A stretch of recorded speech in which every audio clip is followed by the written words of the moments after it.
All right, welcome to another episode of the Evolved Marketing Podcast. Of course, I'm Brian Brewer. I'm with my partner, Andrei, Yermejev, and we have a special guest today. So today's special guest is what I would consider a big player in this space, so I am excited.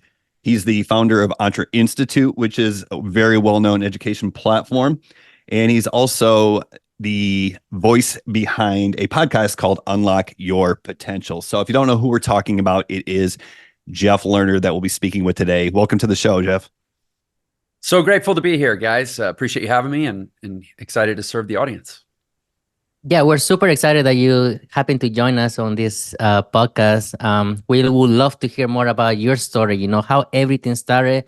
We know you were a jazz musician back in the day, correct? That is true. Guilty as charged.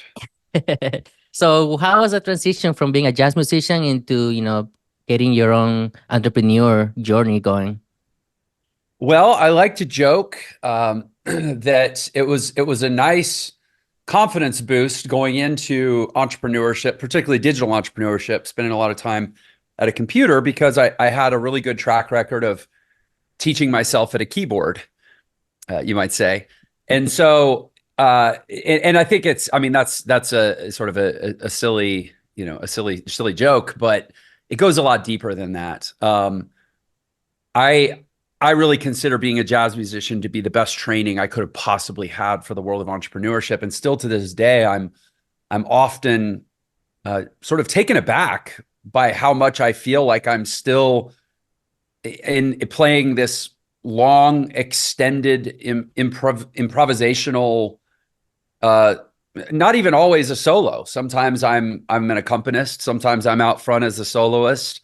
Sometimes it's just pure ensemble noise. But to me, the parallel, it's really like a sort of a foundational or almost philosophical parallel between jazz and entrepreneurship, where you have certain things that are established norms, in the world of business. I think probably the most obvious is try to earn more than you spend, or else it ain't going to work. But there's others, right? Principles around value and principles around even like copywriting and how you communicate with a customer. And there's, principles around even generally accepted accounting principles. They literally call it generally accepted accounting principles. There's sort of these generally accepted norms within business that, you can vary them or say disrupt them if you choose, but people are going to look at you pretty funny and you better have a pretty good reason. And then there are sort of, call them collaborative norms, ways that you're expected to engage or exchange with others that are involved, different stakeholders in the equation. And then there's sort of established foundational principles in music. We would say that there's, time, like meter, cadence or pace. There's harmonic basics. And you kind of got to know all the fundamentals. And it's no different than a sport. It's like you got to know the fundamentals so cold that you don't have to think about them. And that's where a lot of entrepreneurs, if I put somebody up on a bandstand and said, all right, we're doing all of me in, I don't know, E flat, but at some point I might get bored and modulate to F sharp, and we're going to play it pretty fast. So let's go. 1, 2, 1, 2, 3, 4, all of me. When I take all of me. You put some novice up on a bandstand and all this stuff going on around, they have no idea what to do. And they might come off the bandstand after a minute of embarrassment and conclude, oh, well, music's just not for me. Mm.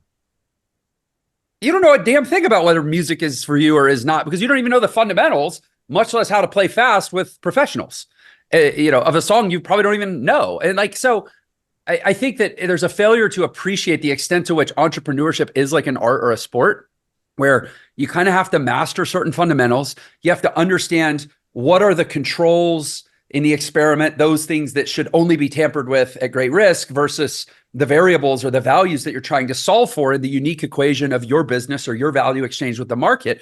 And as you start to understand and build this framework and this like linguistic foundation to even be able to talk about these things, much less actually go out and do them, you develop mastery and proficiency. And just like, now I can sit down and just have great fun at a keyboard in virtually any style or any tune or any, tempo or context, whatnot. So it goes with entrepreneurship. I just think there's a failure to appreciate it as kind of a meta skill, a skill based on systemized assemblage of multiple skills. And that with that discipline of developing that skill comes all the freedom that I think most people want in this world. Just like even many classical musicians wish they could just sit down and improvise something. They've spent tens of thousands of hours learning to play Rachmaninoff, but they've never learned to play Jeff Lerner or whoever, themselves. Right. And so that's that. You see where I'm going with this. It's this big metaphor. I have a whole book written in my head to create the metaphor. I don't know if I'll ever bring it to life, but I'm glad you asked, because they're very much the same thing. No, it is very interesting. And I'm glad you shared that, because I love taking principles and applying them to other things to get a better understanding of what we should expect. Because someone who is new to entrepreneurship might see it as, well, teach me the foundational principles so I can be successful. And it's like, no, you have to know the foundational principles so you can play a little jazz and see the success. And that's especially true in content and even copywriting. Personality is a big deal. So one thing that our audience would be interested in, Jeff, is the affiliate marketing side, your start. If I dig into your background and I look in your bios that are on the internet, I see you were in 2008 in debt, maybe nearly $500,000. And you dug yourself out with affiliate marketing. So that's amazing. I think our audience really appreciates how great affiliate marketing is to get started. But my question for you, Jeff, is what was it? Because there's a lot of different types of affiliate marketing. So what was your introduction, or what was the model that you used? Before I answer that, I want to tee up the answer by sort of connecting a point from the previous descriptor, sort of metaphor I painted, and tie it to my answer, which is, I think it's really important especially for beginners, but really I think we're prone to this at any stage in our entrepreneurial development, of getting overly attached to the thing that we're doing as embodying the possibility of who we're becoming and what it is that we're learning. And so, yes, I will answer the question and describe how I got started in affiliate marketing, but that's really no different than asking me, to tie back to the metaphor, well, what style of music did you first learn? Or even what was the first tune or piece that you learned to play? I could have started with any style. I could have started with any tune. And ultimately, it was always about building the skills, not mastering that particular piece or that particular style. And so that's my qualifier for my answer. Yes, there are, you could think of affiliate marketing as a style, right? A style of entrepreneurship, just like blues is a style of piano. And maybe within that, there's a particular offer that you could think of as like a particular piece within that style. But like neither the style nor the piece determines my ultimate outcome or ability in the overall category of music or entrepreneurship, right? So I just think that's really important, because the internet, if you were basically to go out and try to reductively and sarcastically oversimplify the entire world of online business education, it would basically be, it's an industry of people pretending that their style or their tune is the only way to learn music. Every guru is out there going, if you want to learn piano, you got to learn the blues. Or never mind the blues, you got to start with this one 12-bar tune. And it's the only way to learn piano. And if you go to any other guru or buy any other program, their tune or their style won't get you there. Only this one will. That, in the context of music, we see how nonsensical that is. And yet the entire internet marketing education industry is based on such a ridiculous fallacy. So I got to call it out whenever I can. Yeah, it's a classic case of marketers ruining everything, which is a famous quote. OMG, yes. So all that to say, where I got started was in a high ticket online direct sales company. And I didn't even know like the difference between direct sales versus affiliate marketing versus network marketing, and there are technical distinctions between them. It was just, this is a thing I can sell. I can refer people to and make commissions. And in my case, it was a high ticket platform. It's no longer in business, but they were a high ticket financial education company. And when I say high ticket in affiliate marketing parlance, that typically means any offer that can generate a commission of $1,000 or more. So obviously that means the price of the offer has to be probably $2,000 or more, depending on the commission percentage. And so this was a financial education product. They had a home study course that was a $2,000 program that was 100-day total financial transformation course where you would do kind of one major thing every day for 100 consecutive days. And at the end of it, you would go from, I don't have my financial house in order, to I totally have my financial house in order. So that was the first level. And then the second and third level tier programs were actually live events, these live conferences where they would bring in investors and kind of the company's called Wealth Masters. And the whole premise of the company was basically, we're going to teach all the kind of ninja level finance stuff that rich people do and that Wall Street does. We're going to translate it and package it for the average person to be able to take advantage of. So you go to these conferences and you might meet, guys that run liquidity pools for hedge funds or whatnot, but there's some way that the average person can participate, or maybe it's how to wholesale real estate, but they have bank relationships that you're not normally going to get on the street. And so it was like super valuable stuff. And honestly, I made a killing doing it. I was able to pay off, $500,000 in debt that I had found myself in, which is what got me into online business, in about 18 months with it. And it just turned my whole world around. But yeah, I guess that's the answer. It was a high ticket financial education program that had a 3-tier product set. So that's the first time you found success online with your like a digital program, right? That's a high ticket closer. Yes. And then from there, actually, I want to say I'm glad you said as a high ticket closer, because that would not necessarily be implied in simply saying that I was an affiliate for this program. But actually, what I did different. I mean, just to give you I think this is important to say because it speaks to the reality out there. This company had 40,000 affiliates that I knew of.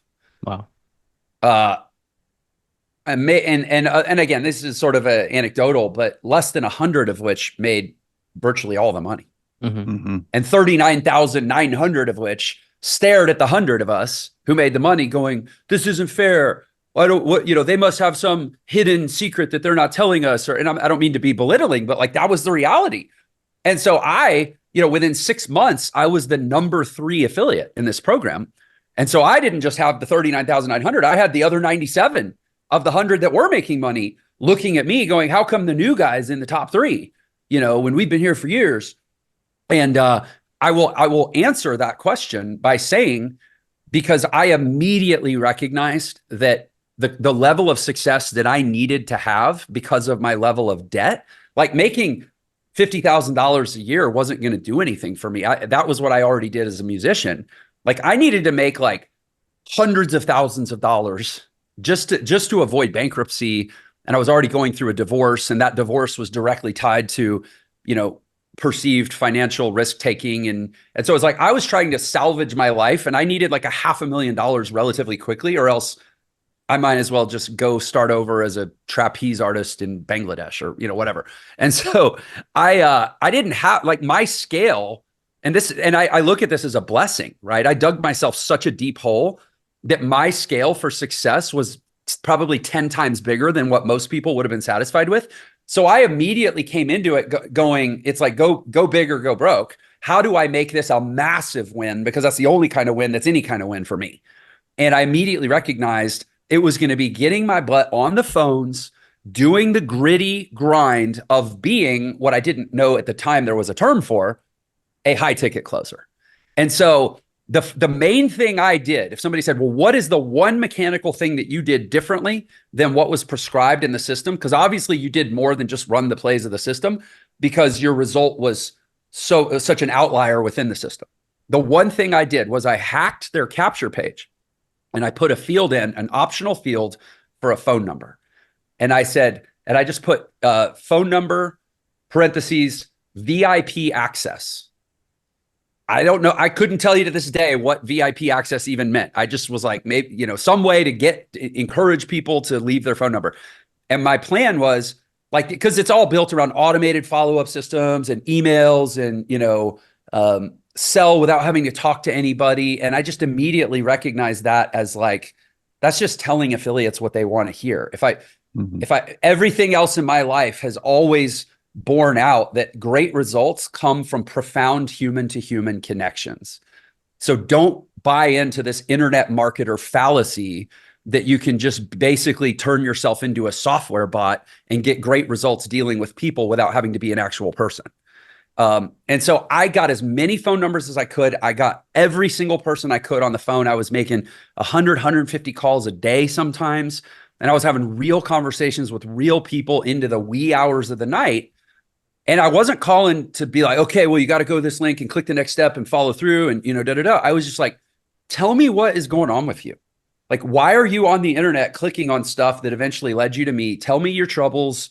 Let me be an ear for you. My guess is if you're trying to solve your problem on the internet, it's probably the kind of problem you don't have that many people to talk about in your life. So if nothing else, let me be that for you. And they would tell me their troubles. And, some percentage of them I could responsibly and enthusiastically say, oh my gosh, I'm part of this financial education platform that I think could totally be a part of solving your troubles. Let me tell you more about it. And taking that, I'd say ethical, but also just way more effective approach and putting in the time that so much of the internet marketing ethos is about how to get rich without putting in the time, which is like saying how to grow muscle without eating food. I mean, it's nonsense. And I was willing to put in the time because I had a really big standard of what success looked like, and anything smaller wasn't going to do anything for me anyways. And it was those human to human conversations. You're not going to sell somebody a $20,000 product through an automated funnel. You're probably going to have to talk to them. But just one conversation could produce more commissions than 1,000 sales of an Amazon product that I did, automatically. And I think, anyway, I'm kind of veering off into a philosophical tangent, but like this obsession that internet marketing has with like getting out of talking to people, I don't know, does that approach work in a marriage? Right. Man, if I could, can I just email my wife? No. It's the conversation that leads to the conversion, quite frankly. And so if you are getting started and you have these grand goals, then the easiest thing to do and the most effective thing to do is to get on the phone or get on the Zoom or get in the DMs and have the conversation. Because the people who are automating this, they've just simply learned how to have the proper conversations at scale. And you don't learn that until you have them manually first. So I'm glad you brought that up. The one thing I want to do is kind of fill in the gaps here between 2008 in the early years and 2019 when ENTRE Institute was founded, if I'm quoting the accurate time frame there. But before I do, I want to touch on something that you said just a moment ago. You talked about your debt and your back against the wall and willingness to do anything to get yourself out, knowing that $50,000 really wasn't going to change your life. It needed to be bigger. I know that in ENTRE Institute, there is a lot of motivation, and we'll talk about the importance of that later on in the call, hopefully. However, do you have any advice for someone whose back is not against the wall? Do they have to just suck it up, or is there some insight that you've gained? Because I know people are entering retirement or approaching retirement and thinking, gosh, it's not going to look like what I wanted it to, but I'll be okay if I don't do anything. What do we tell those folks? I mean, if okay is okay for you, then okay. Like, I think okay sounds awful. Everybody's back is against the wall. We have one life. And if you study psychology, go look up Erik Erikson's stages of psychosocial development and look at what the last phase of psychosocial development is going to be in your life. It ends with the last stretch of our life is about resolving a conflict that Erikson calls ego integrity versus despair. Either I lived a life in integrity with who I truly was at my essence, or I move unretrievably toward despair the closer I get to my final days, which will be marked with regret. Everybody's back is against that wall. And in that final stretch, it's not going to be about whether or not you are okay financially. It's not going to be whether or not you got, sufficiently, good tea times, unless golf truly is the core of your essential identity as a created autonomous being on this planet in like a transcendent sense. I mean, like Tiger Woods might be okay at the end of his life because of something to do with golf, but very few others, or ditto fishing. I mean, this idea, this American compromise, I call the American dream an American compromise of like, oh, defer all your passion and all your joy and all your fulfillment until this last little window of life that we call retirement, which was invented as a political mechanism about 150 years ago to get people to give up all their best productive years working in, factories and whatnot. Google the history of retirement. I didn't just make that up. It was invented in the 60s, I think, Otto von Bismarck, to keep the French Revolution from spilling over into Prussia, and by getting all the young people into the workforce and telling the old people that the government would take care of them in order to create the job openings to employ the young people so they wouldn't revolt like they were next door in France. Like, it's all, and then we imported all that in the early 20th century and installed it in the American financial system and yay, retirement, it's the American dream. It's the American compromise. And look at the statistics around, more retirement versus mortality. If you want to die, hurry up and retire. You'll get there faster. Like, we are made to do great things. We are born with a unique, indelible purpose as true and real to us as our fingerprint and our gut biome and our genetic sequence and all the other things that make us as unique as we are. And if you have lived a life where you haven't been exposed to those ideas, the best service I can provide for you is enroll you, not shame you or make you wrong for the fact that you've sort of bought into this middle class idol of like a retirement where I'm not worried about money as the be all end all of existence. But I'd like to enroll you into some much more compelling ideas about what we're on this earth to do. And then I think having done so, everyone will experience their back against the existential wall. And, I don't know. That's my answer. Yeah, I mean, that makes a lot of sense. I mean, I'm an immigrant, so the American dream, right? When I got here, it was completely different than what I thought it was the American dream, right? So it makes a lot of sense how you say the American compromise. So now that we're in this topic, what's your thoughts about a 9 to 5 job, or even going to college, right? What's your initial thought about that? I'm not terribly concerned with how people make a living. Even at ENTRE, I'm actively in the process of redefining us in the marketplace from being what's generally viewed as an entrepreneurship education platform to being what I call a life design platform. Life design is actually, frankly, a much more interesting concept and even, product. It's a framework-based product that we deliver to the world. It's a system for actually kind of designing, or in some cases redesigning, to the extent that people did it once before and it went awry. Although most people have not intentionally designed their life. They've just sort of played the hand they were dealt, however it came at them. But it's like this methodology for actually designing your life and then bringing it to life through structured, intentional choices. That to me, and forgive me, I veered off course and forgot the original. Oh yeah, it was about college and the 9 to 5. Yeah. And so essentially what we've done at ENTRE, and what I consider my life's work, is to take the totality of a human life and organize it into, let's call it a taxonomy, right? Like a framework of processable variables.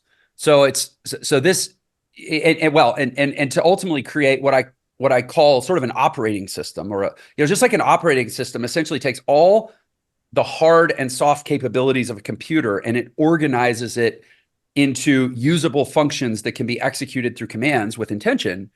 The life design system does that for the totality of a life. And so as we narrow down to the professional part of life, we talk about the 4 Ps: physical, personal, professional, and purpose. So within the category of the professional, we can narrow it down from there into what we call value channels to say, okay, there's, essentially the money we make is one value channel. There's the authority and influence that we wield. That's another value channel. And then there's the creativity that we bring out through our work. That's the third value channel. So within one of those is finance. Within the finance category, there is income. Within income, there are 4 different types of earned income not necessarily earned, but let's call it earnable income in this world. There is employment. There is freelance work, there is formal or overt business ownership, and then there is cash flow based investing. So there's 4 ways a person can get paid in this world. And, again, remember what I said earlier, how the internet loves to break up everybody's problems into these narrow little solutions and then act like this one little solution to this one little problem, totally absent any context on the person's life to whom we're speaking, is going to magically solve everything. Well, that would be akin to me saying, oh, well, the solution for everybody is to quit their 9 to 5 and become an entrepreneur, right? It all happens in the context of a total life. And this is where the entire self-improvement industry, to me, is is morally bogus because every human is their own unique context. And unless you have a framework for dealing with the totality of a human, then what is it they say? A prescription without a diagnosis is malpractice. And I think, and by the way, this is a broad human tendency. Medicine does this, right? So I was literally just listening to Marshall Rosenberg, the developer of nonviolent communication, talk about when he became a psychotherapist. I was listening to his audiobook this morning, and when he became a psychotherapist, he's like, everybody in all psychotherapy is really oriented towards is figuring out the right label to justify the pre-established treatment protocol so that I cover my butt as a therapist that I didn't prescribe something that wasn't normalized via my peers. We do this as humans. We always try to winnow down to this narrow little application that we feel sanctioned in doing because there's enough crowd support that we're not going to look dumb or crazy or reckless or whatnot. It's all BS, man. Like, you've got to understand a person and give a person a contextual framework for understanding themselves before they can properly apply any solution to any problem they're facing. Because every problem is really just a symptom of a larger underlying problem, unless you get to the actual underlying problem, which I agree with Viktor Frankl is ultimately man's quest for meaning and purpose. And so unless we have a framework that anchors to that and flowers outward to encompass everything in a person's life, we haven't really, all we've done is kind of move the chairs around on the decks of the Titanic of a life well or unwell lived, so to speak. Right. So it's becoming glaringly obvious of your passion with ENTRE Institute to redefine probably what success is. So how did we get to this point? From the point where you go out there and decide, I got to go online to pay off this debt, to founding or co-founding ENTRE Institute. What happened to Jeff in those 10 odd years that brought you to this mission, if you will? I got, if luck is when, what is it? Luck is when opportunity meets preparation. Then I'd say I got lucky a few times. I feel like being a jazz musician and even some earlier or sort of like precedent life choices. I dropped out of high school to become a jazz musician because I identified the school system as the feeder system to the entire duplicity that I just described of like narrowing people into these really just illogical options or pathways for a fulfilling life that actually serve other agendas far more than our own endowed psychological and sort of personality based agenda. Like, I don't think we came installed with these desires and these impulses and these this sort of, there's like these three reward systems in the mind. There's like the physical security system, there's the social reward system, and there's like the transcendent reward system that Bob Proctor talks about. Like, we wouldn't have come installed with that transcendent reward system. We weren't meant to go after it and do something with it. And there's a reason we perceive it as being the highest order of man. It's Maslow's hierarchy, self-actualization's at the top, right? And so I just viewed school as a way to like get me to distract me from self-actualization and get me fixated on safety and security and maybe a little bit of the social rewards to try to call it a life, and maybe get a few years before I died. Like, I don't know why I was born with this sort of really unhelpful worldview in a lot of ways, because it made things a lot harder. It'd be so much easier to just be a yes man and go along with society's plans. But that's how I saw the world. So I dropped out of school, became a jazz musician, focused on self-expression, sought creativity. I wrote poetry. I wrote musicals. I wanted to do something in the world that meant something to me, at least. And, that led me down a hard road. The world doesn't normally support those types of choices, especially in young people. They tell you, oh, wait till you're 65 and you can do all that. So to answer the question, my life was this sort of predictable series of challenges on the basis of living my beliefs from an age when most people are being enrolled in abandoning their beliefs because that's just immature, childish stuff. Now it's time to grow up, right? And I just kind of refused.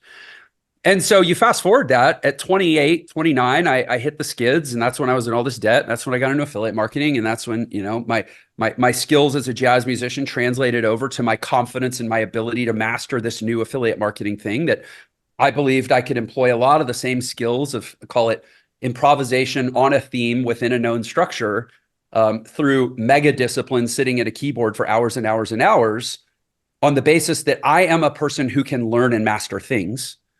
That was the greatest gift of jazz, was just seeing myself as a person that can, given sufficient time, I can learn and master hard things, right? And so I always knew I could do it with affiliate marketing or whatever those things were.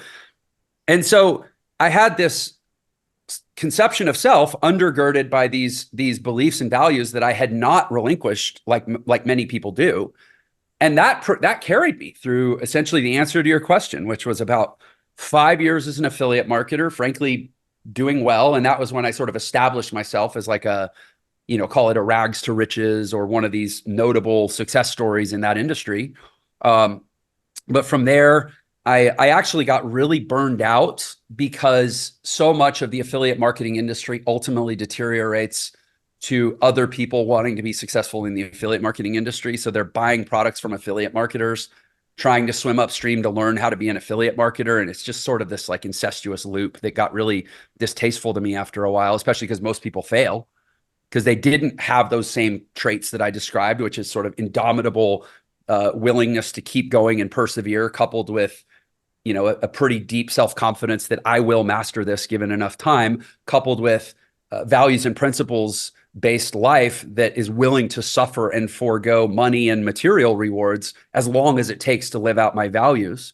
I mean, so like that was a unique trait set that made it inevitable that I would succeed, but most people don't have that trait set. Therefore, I was enrolling them in something they were ultimately ending up frustrated in. So finally, I got sick of it. And in 2012, I quit affiliate marketing. Walked away. I had a partnership with some guys. I walked away. I literally gave them my interest. It was, I probably could have said, give me $1 million or something, but I was just so, that's the downside of choosing a life where you actually stick to your principles is you can reach these moments of crisis where it's like everything's working on the surface, but underneath, I don't like the way it feels. Therefore, I have to act. So I walked away from this affiliate marketing partnership, turned down probably $1 million in exit value. And just because I was so desperate to be clear of it, went and started an agency, took those digital marketing skills and served them to small and medium-sized businesses for almost 6 years, grew an agency up to about 60 employees. I think our best year, we were on track for about 6 million in revenue. But I ended up selling it to a software company in 2018. I didn't actually sell the company. I sold the customer list to a software company that wanted to essentially convert all the customers from the services that we were providing into their software that automated those services. So it's kind of a perfect marriage. And now I was 30. So yeah, it's 2018. I was 39 years old, 10 years off of being broke, $500,000 in debt and facing homelessness. Although at the time, my soon to be ex-wife's parents had pitiably let me live in their spare bedroom. And that's how I avoided homelessness. So in 10 years, I had gone from that reality to I just exited my business for multiple 7 figures. I've pocketed, 8 figures along the way. I got remarried. I have, 4 beautiful children. I have just like, I'm in the best shape of my life. I had been developing this framework that ultimately is now what I call life design and used it as a template for my own life. And so my life, and I started tinkering on life design in 2016. And so by 2018, it wasn't just material success. It was like my life sort of checked all the boxes of my heart's yearning, except for the one of really, really understanding my purpose. Mm-hmm. And so I kind of had this epiphany moment in 2018. I was standing in my front yard. I live in a, upper middle class neighborhood in a medium sized town in southern Utah called St. George.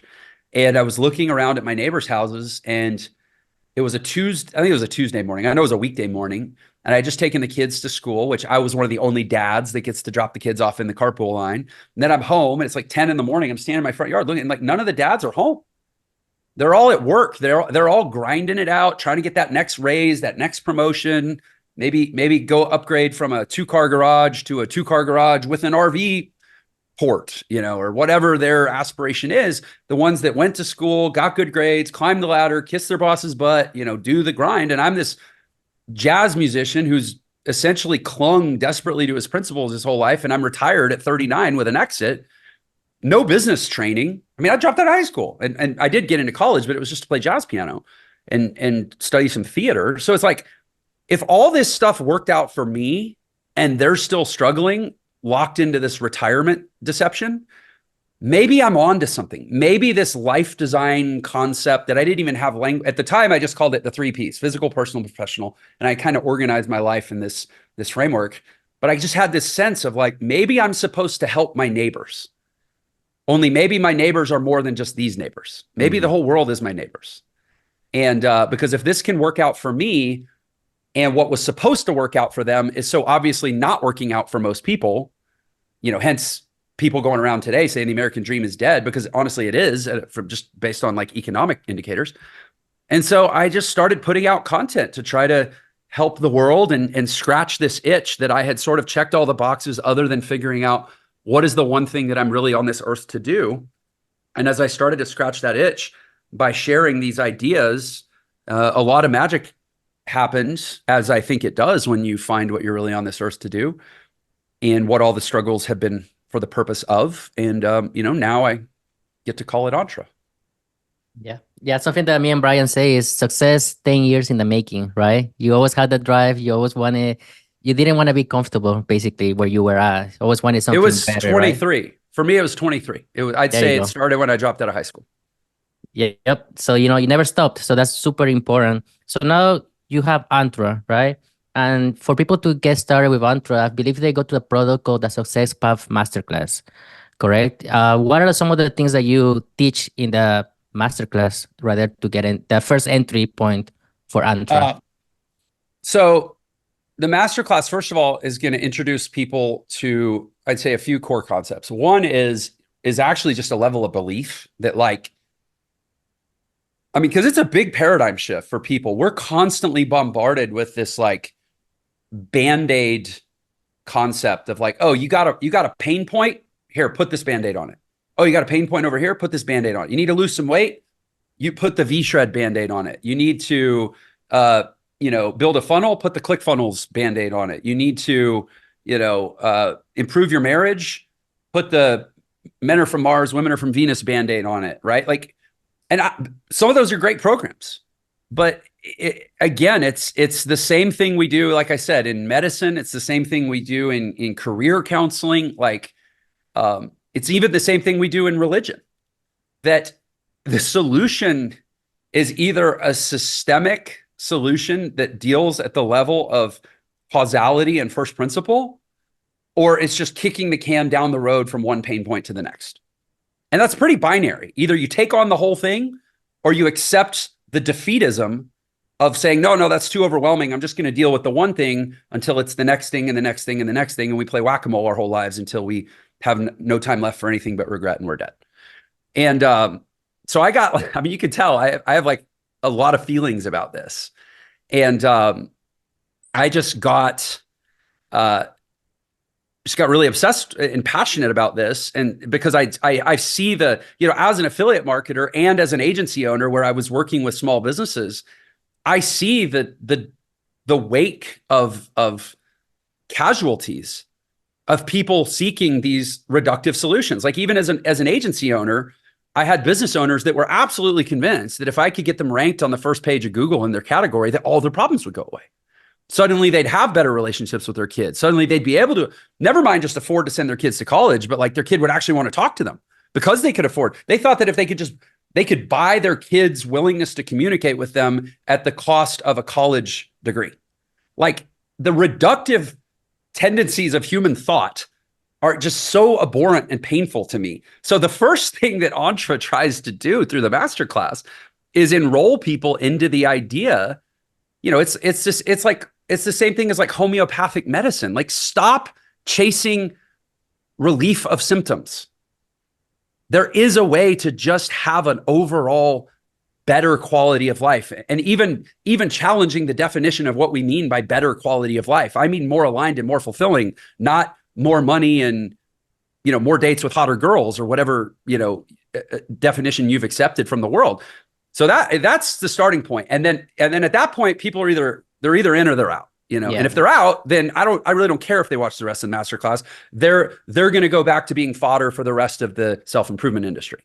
But if they're with me, then I'm going to introduce them to the concept of a holistic solution that's as big as their potential.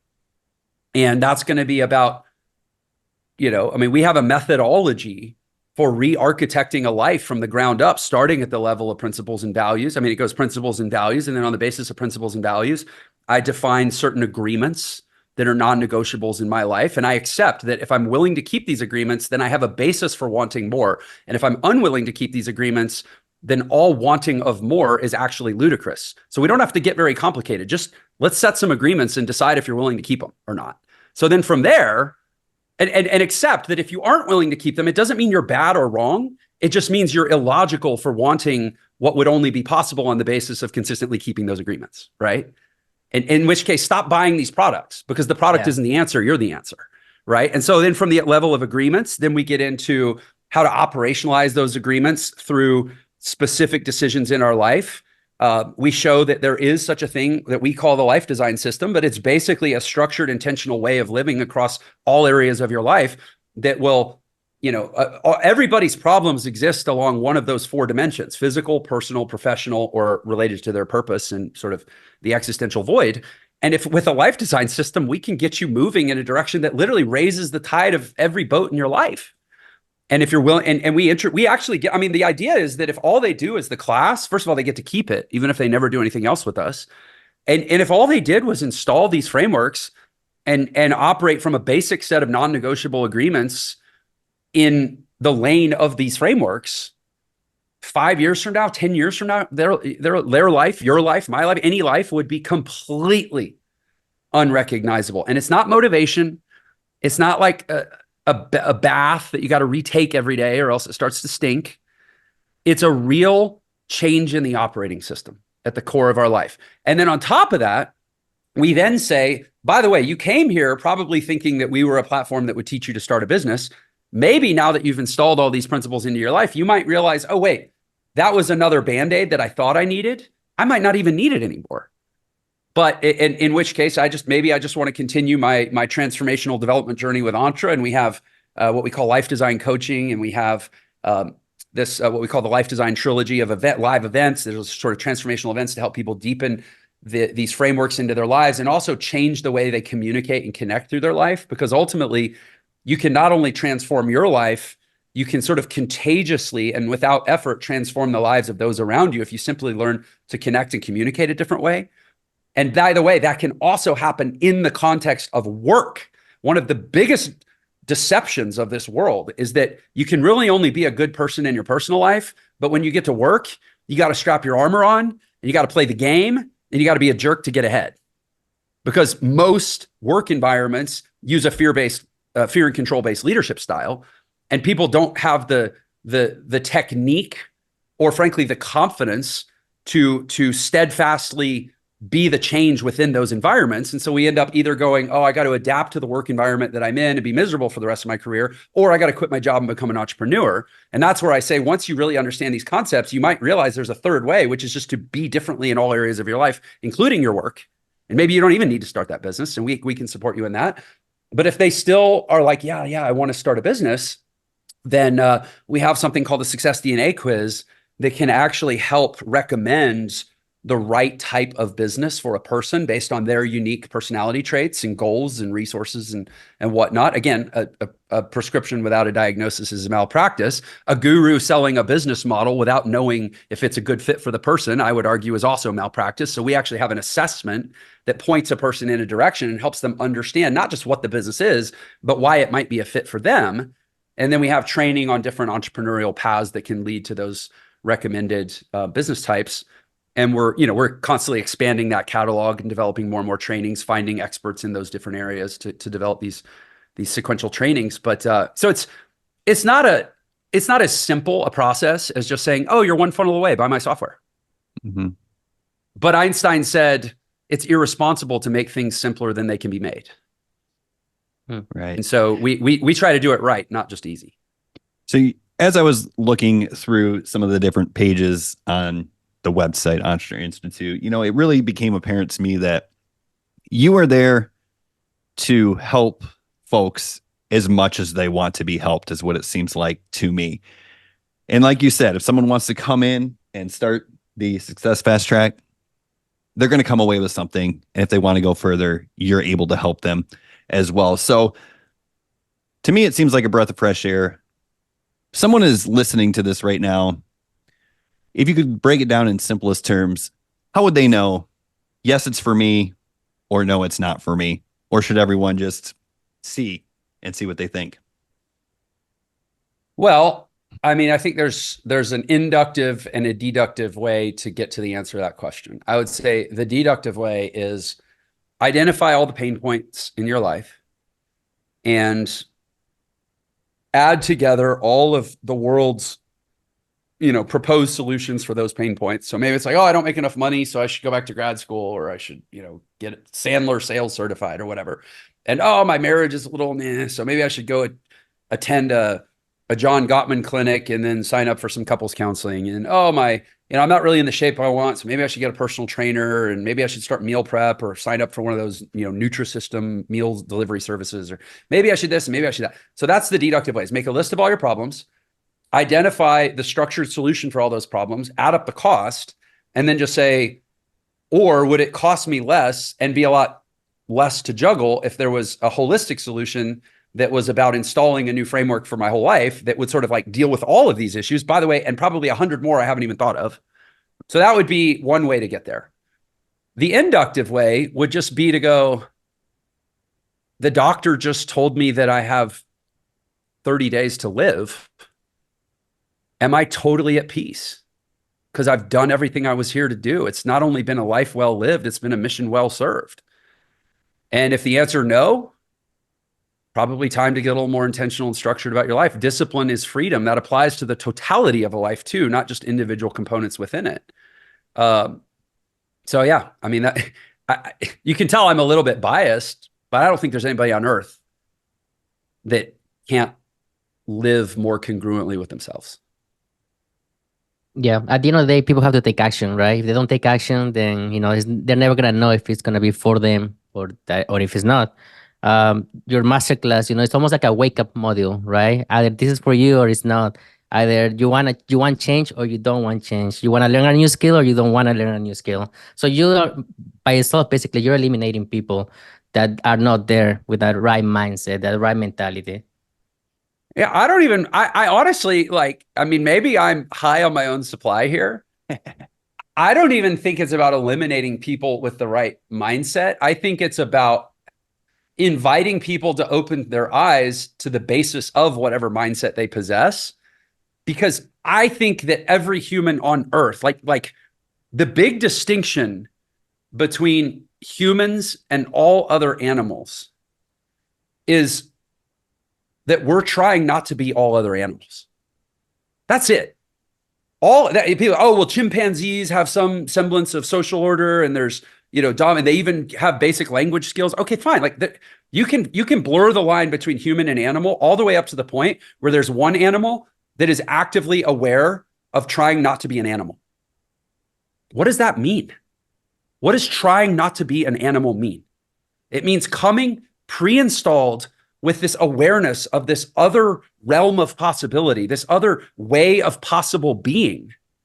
And if you don't have that mindset, and I'm doing air quotes if you're just hearing this, if you don't have that mindset, it's not because it's not in you. It's because it's gotten piled over with all the crap from other people whose mindset got piled over, from all the crap of other people whose mindset got piled over, from all the crap that ultimately stems to some sort of ancestral or cultural trauma, where we reach a point where it's easier to let go of our own belief in our potential than to push through the pain of seeking after it in a particular context. And then that gets perpetuated, because we have that social reward system that mimetically adopts each other's ideas. And so I don't think there's any human on earth that, quote, doesn't have the right mindset. It's just, are they willing to give me and ENTRE enough time to clear the runways so they see that they can take off if they want to? Right. And I think what you just explained is the cliche that we often hear, that the gift of entrepreneurship is the person that you become, is what it sounded like to me. And you've just figured out a way to, I don't know if this is the best word, but formalize everything or build frameworks around becoming the person you want to be. So you have me excited about Entre. But as we come to the end of this episode, I also want to talk about your podcast, which is Unlock Your Potential. Now, in the introduction, you say that you interview elite performers from a wide range of disciplines. When you're interviewing elite performers, where one may be an entrepreneur, one may be a doctor, one may be a psychologist or psychiatrist, so on and so forth, one might be a copywriter, etc. Have you been able to identify patterns of elite performers that you could share with us today?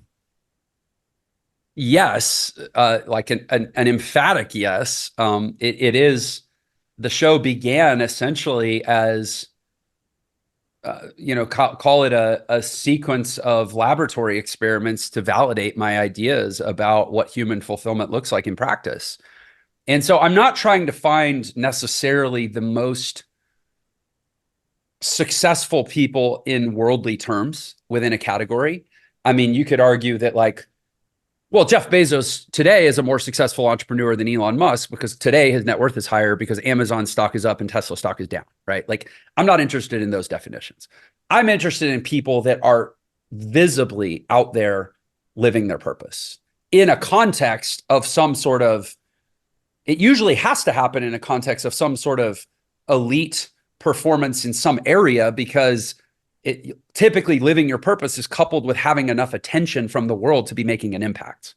And that, there's some reason people are paying attention. That's something you may have done that's notable. But I don't want that to be misconstrued as like a chicken and egg question of like, oh, well, they're only, elite, or they're only living their purpose because they're elite. No, they're elite because they made a decision fundamentally at some point to go after purpose, to live a life of purpose. And there's always great risk. And so in these conversations, I'm trying to, you'll notice a lot of the conversations, I end up taking people back and trying to find those influences and those inflection points in their life when it became, let's say, obvious to them long before it maybe was obvious to anyone else that they were going to live a different sort of life. Because the thesis that I'm trying to validate is that any of us can create that moment for ourselves at any time in any context. And I will keep producing case after case after case of evidence in the form of humans with improbable and unlikely success stories until the preponderance of evidence is so overwhelming that people's excuses essentially become untenable. That's sort of the exercise. And I'm constantly adapting the life design framework based on what I'm learning through the conversations. But I can also say that at this point, the reason I feel so convicted about the life design framework isn't just because it's worked for me, but because through my podcast, and never mind through listening to other podcasts and through reading, books and biographies and all the other study that I've done in the world, but I've gotten to ask the questions that I wanted to ask to successful people of all ilks, essentially through the lens of validating the life design system hypothesis. And I've basically got it to the point where, I think I've had 250, maybe 275 such conversations across all different types of industries and, accomplishment styles. And it all holds. This is what a fulfilled human life looks like. And this is the stuff we can do to engineer our own with the highest probability. Yeah. Is it safe to say that most people that are successful had to go through some type of struggle in their past? The word passion comes from the Latin word for suffering. And passion, I say a passion is not a thing that we do. A passion is a fuel that we run on. And you build that fuel source. You literally fill that tank through suffering. That's why they're the same word. So take that, right? Yeah. So be grateful. So be grateful for your troubles. Yeah, 100%. They'll become your fuel. So you've built Entre into a successful business, a significant business. Let's say that. I think everybody's definition of success is different, but you've built it into a significant business. You did allude to your desire to update and I don't want to use the word rebrand because that would imply that you're changing your name, but maybe reposition yourself in the market. So I guess my question is that what keeps you going? Is that what keeps you wanting to grow? Is that what keeps you excited, or is there something else that gets you up every morning, Jeff? Yeah. So I know we're coming up at the top of the hour, and I want to share sort of a visual metaphor for people that'll help understand what I'm about to say, but I might need more than 3 minutes. Can we go a few over? Okay. We'll be happy to have so- you as long as you want to stick around. So feel free, jump into it. Okay. Thank you. So there was a Greek thought experiment by a Greek philosopher named Zeno, and it's called Zeno's paradox. And it basically says it's a story of Achilles and a tortoise. Achilles was a Greek demigod warrior person from the Odyssey or the Iliad. I can't remember which one. And so in this thought experiment, Achilles is chasing a tortoise. And let's say the tortoise is 100 yards in front of Achilles. And Achilles sprints 100 yards to where the tortoise was when he started. And in that same time period, the tortoise maybe moved 10 yards. So now how far away is the tortoise? 10 yards, right? And so the tortoise is moving at 1/10 the speed of Achilles. So then Achilles sprints after the tortoise to close the 10-yard gap. And he gets to where the tortoise was, 10 yards. But during that time, the tortoise moved 1 yard, 1/10 the distance. So then Achilles, oh man, this tortoise is hard to catch, right? So I'm going to sprint the 1 yard. But during that time, the tortoise moved 1/10 of a yard. Still hasn't caught him. So now Achilles said, he's right there. I get him, 1/10 of a yard. That's like nothing. But during that time, the tortoise moved 100th of a yard. So he's, 100th of a yard. That's like a millimeter or a centimeter. I think it's pretty close to that. So Achilles says, I got this, and takes a tiny little centimeter step. But during that time, the tortoise moved 1/10 of 100th of a yard, 1,000th of a yard, right? So it's like so technically, mathematically, Achilles can never catch the tortoise, even though he runs 10 times faster. See what I mean? Mm-hmm. That is my metaphor for a human chasing their purpose. You never, and by the way, Zeno's paradox got resolved about 150 years ago through physics, because there's a math equation that actually explains that Achilles would catch the tortoise. But in my metaphor, we never catch our purpose. It's always inching just a little bit ahead of us. And I also don't visualize it as a straight line. I visualize it as a bubble. And so we're constantly expanding to try to reach the bounds of our purpose as we understand it. But as we're expanding outward to reach the bounds of our purpose as we understand it, our understanding expands too. Therefore, our purpose bubble expands outwards, and we still don't quite get it. So then we have another stage of growth. And as we grow, our understanding grows and our purpose grows, and we still don't quite get it. And we're just constantly expanding outward towards this purpose bubble that's always, by definition, got to be bigger than we are. And that is the great compromise at the core of society's woes, in my estimation, is that we somehow have come to believe that we're actually bigger than our purpose. That like somehow we got it, and therefore it ceases to exist. It's a bubble. It pops as soon as we actually think we touched it, right? And so you say, what keeps me going? It changes every day, because it's always outgrowing me. And the faster I try to grow, the faster it grows. And this is where people, Grant Cardone has this idea of like the 10X idea. And I think people that haven't really read the book and closely listened to him, I will say I don't agree with everything he says, but his 10X concept is not as simple as saying, whatever you want is going to be 10 times harder than you thought. That's typically how people, I gotta grind it out. I gotta do 10X more than I thought to get my thing. No, what he's really saying is more of like a shoot for the moon, and even if you miss, you'll land among the stars. It's like it's actually easier to go after a goal that's 10 times bigger than one that's 1/10 as big, because a 10 times bigger goal or a 10 times bigger vision will actually inspire you. And inspiration is the fuel you need to go after any vision. And so if you set this small vision that doesn't inspire you, you wonder why you're constantly exhausted going after it. But if my vision at this point is to evangelize the life design concept that starts at the foundation of belief and begins with people developing their own principles and values and structuring them into personal agreements with themselves, that it's kind of like a secular, agreeable way to get spiritual transformation to every human on the world without having anything to fight about. And honestly, if they're extraterrestrial species, I'll try to reach them too. And that's just worth getting up for in the morning.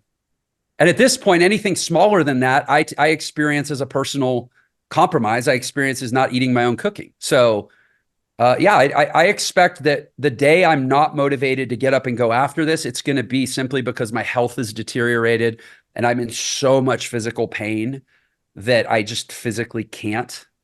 But short of that, I don't know what it is that would take me out. So until it's physically impossible, Yeah, you're good to go. Well, I think that was worth the extra couple minutes. So we do appreciate you sharing. We appreciate your time as well, Jeff. It was truly an honor to have you on the show. So what's the best way for someone to get into your world if they want to start today? I would just say go to YouTube.